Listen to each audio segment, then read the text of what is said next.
Pretty unwinnable, not gonna lie.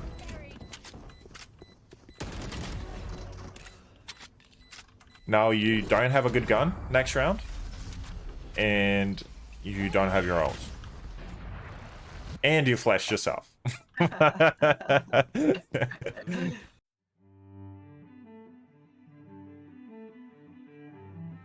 Alright everyone, and welcome to Season 2 of Klascy's Academy. Today, we're gonna have a new student, and the new student's name is Maximoose. He's Silver 1, Peak Gold 3, last act, with a 21.2 headshot percentage, a little bit of a low win rate at the moment, not too bad of a tracker score. Now I'm just gonna go and talk to him and see what he usually plays, get to know him a little bit better, and let's find out.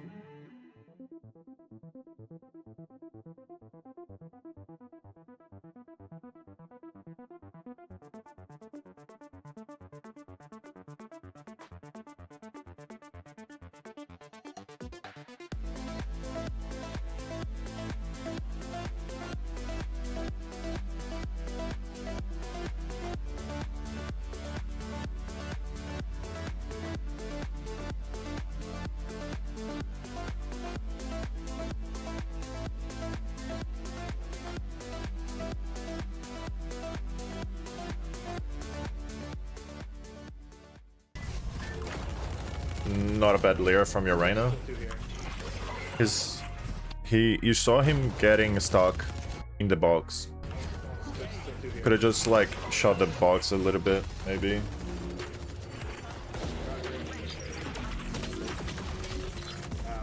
You know the slice of the pie, and this is a good example. You did look at the first angle, which is here. When you are here, your first line of sight is going to be like making sure that there's no one here. As soon as you safely check that there's no one there, you look at the wall as like you would look at this wall here, and then you swing out, so your aim is going to end up here. This is the previous angle that you're looking at. As you swing, this is the angle that you should be looking at afterwards.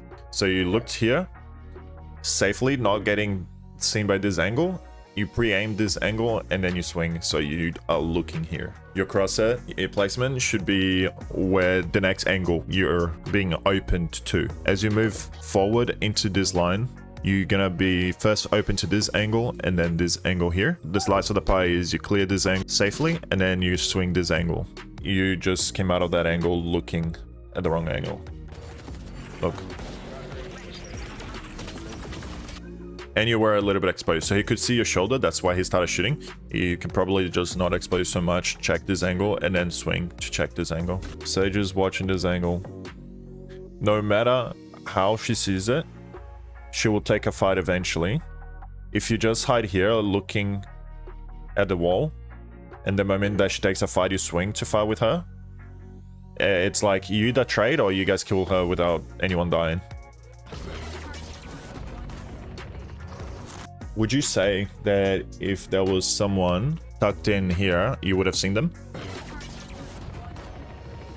See what I mean? Definitely, like that's a very common angle to hold on doors if they are pushing a little bit aggressive. You shouldn't be playing inside here in tree if you don't have any utility to stop the door push. Even if you do, it's better to play it outside, wait for them to go in and then use that utility so they're all in here and they can't escape. Now, you didn't check the little tree here either. It's a very common spot to hold.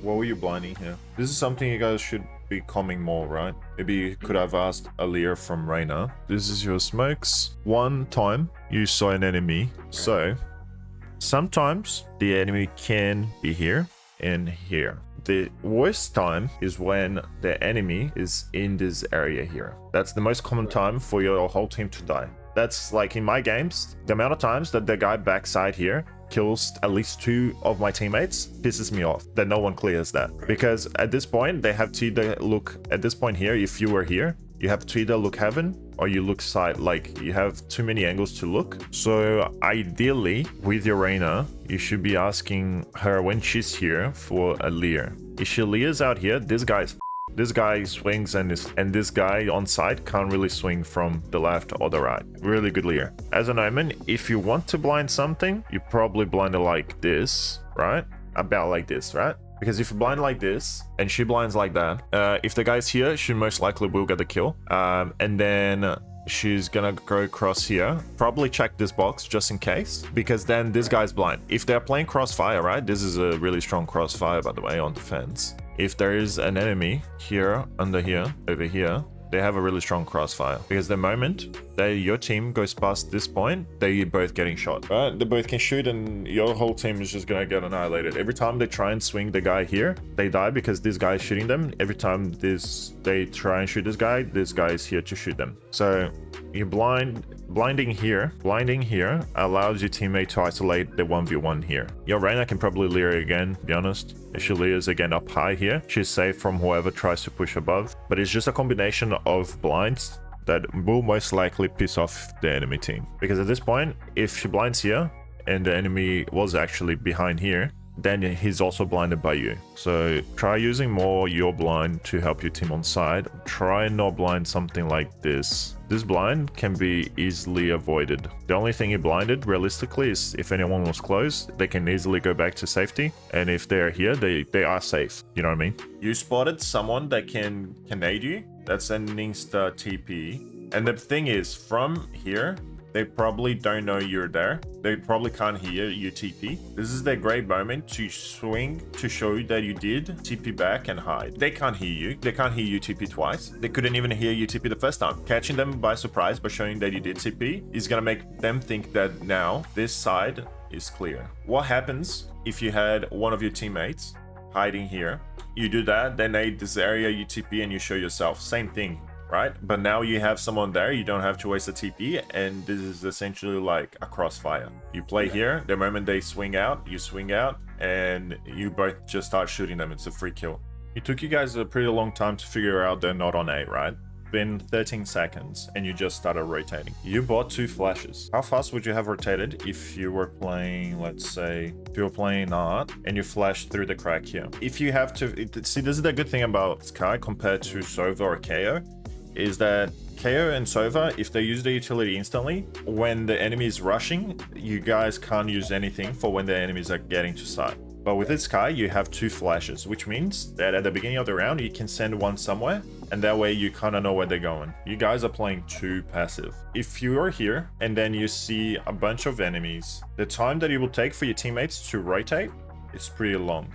Chances are, they have already planted and it's already been like 15 seconds. If you're playing here, you wait a second, you don't hear anyone, you send a flash. If it doesn't pick up anyone, you rotate. That's like what? 2 seconds into the round, you're already rotating. If you do hear some people, 1 second in, you already know that they're coming out.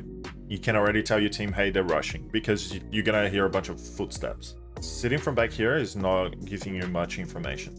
As an initiator, you don't want to take aggressive angles. You know, like, I'm not asking you to peek here, but at least stay close so you can hear information. Information is key, and winning games is all about how fast the team rotates and how much information your team is giving. A teammate that doesn't give information is essentially a 4v5. You know why you lost that? Why? Because you didn't take your time. Let's say that it takes half a second to aim at the head. 1, 2, 3. You see how you had 2.5 seconds to just click your mouse twice? When you hear that flash sound, regardless of what you do, you're on an eco, you're taking an aggressive fight, you should commit, but take your time with your shots. Regardless, this is not necessarily a winnable round. You full flash that guy, and if you took your time to take your shot, if you're using a flash to swing out and get a kill, just before you swing and just before you flash, I need you to think and tell yourself, they're gonna be flashed, take my time with my shots. Aim, then shoot. Tell you right now, if you tell yourself that, you're gonna do a lot better. I remember I do the same thing as you do, and sometimes, most of the times, doesn't work out how I want it. But if I tell myself how once I played Breach, and I'm like, okay, believe, I gotta trust that my flashes are effective. I gotta trust that they're all flashed. You flash, you swing with the mentality, like your mental is clear, and you take your time taking your shots. It feels like I'm playing like grid shot, right? I go, I aim, I shoot.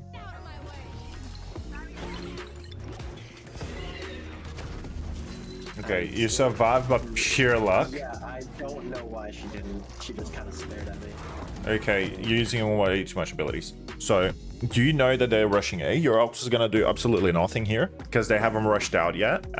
You could have probably waited until they pushed out. Your Sage walled and slowed. Your dog's doing nothing and your ult's doing nothing. So for example, if you were playing Sova, you wanna, like, for example, you're playing Sova on you want to wait until at least one enemy has pushed out to throw a dart. Do you know why? Because if one enemy has pushed out, let's say a Jet dashes in, this dart is either gonna like break them apart and having an easier fight on the guy on side by themselves, or they all push out, you're gonna be smoked, and this dart is gonna be like a I don't know, miracle sent from God, you know? Yeah. And then you just kill everyone through that smoke. Same thing with Sky here. You either want to pop your ult after one of them has pushed, or you're gonna dog after one has pushed. And you don't want to dog the guy that has pushed. You want to dog the other guys, because the first guy is solo fighting, right? Your team can hopefully take that solo fight and win, and you want to stop the other guys who would be shooting him.